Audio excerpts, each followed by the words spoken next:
กีฬาเจ็บบ่ย้อเลือดน้ำเนาะทุกคนอย่าย้อเลือดจะหน่อย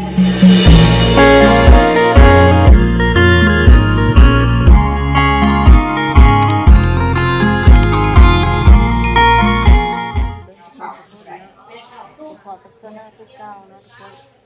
โซน่าบ่ได้อาชีพบ่ได้ให้คลิปลงให้พี่น้องตอนนี้น้องไข่มุกก็หอดโรงพยาบาลแล้วเนาะทุกคนหอดโรงพยาบาลโรงหมอแล้วรอท่านอนโรงหมอเนาะเพิ่นไข่มุกก็ไม่ใหญ่จ้าไว้เด้อล่ะเด้อตอนนี้น้องไข่มุกก็ร่างเขาดอกเข็มใหม่เนาะทุกคนอยู่ห้องแพทย์ปุ๊บดอกเข็มในแขนเพิ่นใหม่เนาะเสียงหายกวากเลยแต่อีโตนดุให้ทุกคนใส่รอบใหม่เนาะกีฬาเจ็บบ่ย้อเลือดน้ำเนาะทุกคนอย่าย้อเลือดจะหน่อยก็เช้าเลยนะลูกเนาะเช้าเด้อบัดนี้เด้อยินบ่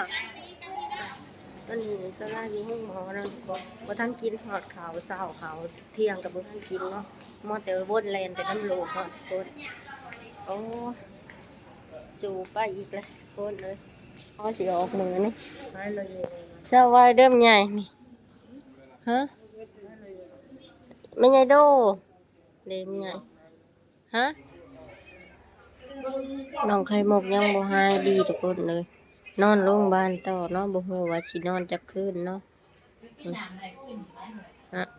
เพิ่นมาหอโรงพยาบาลมื้อเช้าเนาะโอ้ใส่เข็มใหม่แท่งใหม่อีกทุกคนเลย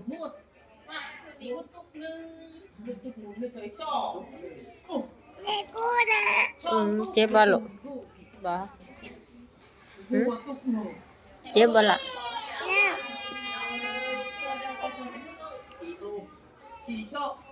น้องไข่มุกได้อยู่ห้องร่วมเนาะทุกคนเตียงสินอนก็บ่มีทุกคนนี่เนาะมีแต่คนเจ็บเนาะทุกคนคนเจ็บเต็มเลยทุกคนแทบเตียงแทบบ่มีที่นอนเนาะห้องร่วมนะทุกคนแต่ว่าสำหรับสระคิดว่าอยากไปอยู่ห้องพิเศษเนาะแต่ว่า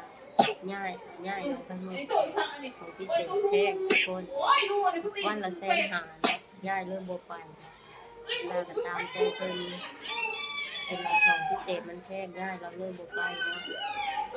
เลยพาร้านอยู่ห้องร่วมเนาะเป็นแต่ลูกต้นเนาะคนหน่อยก็หายเลยทุกคนนี่มีแต่เด็กน้อย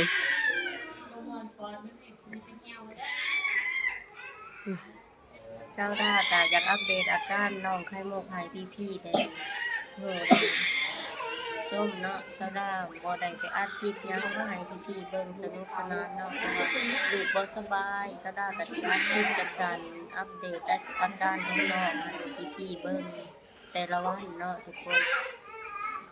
เจ้าด้าอาจสิบ่มีคลิปดีๆมาให้พี่ๆเบิ่งขอโทษขออภัยเนาะเพราะว่าเจ้าด้าก็ค่าแต่เบิ่งน้องไข่มุกเนาะก็ได้ก็สิอัปเดตอาการของน้องให้พี่ๆได้เบิ่งฟังทุกวันเนาะทุกคนเป็นกำลังใจให้ซาด้ากับลูกในเด้อทุกคน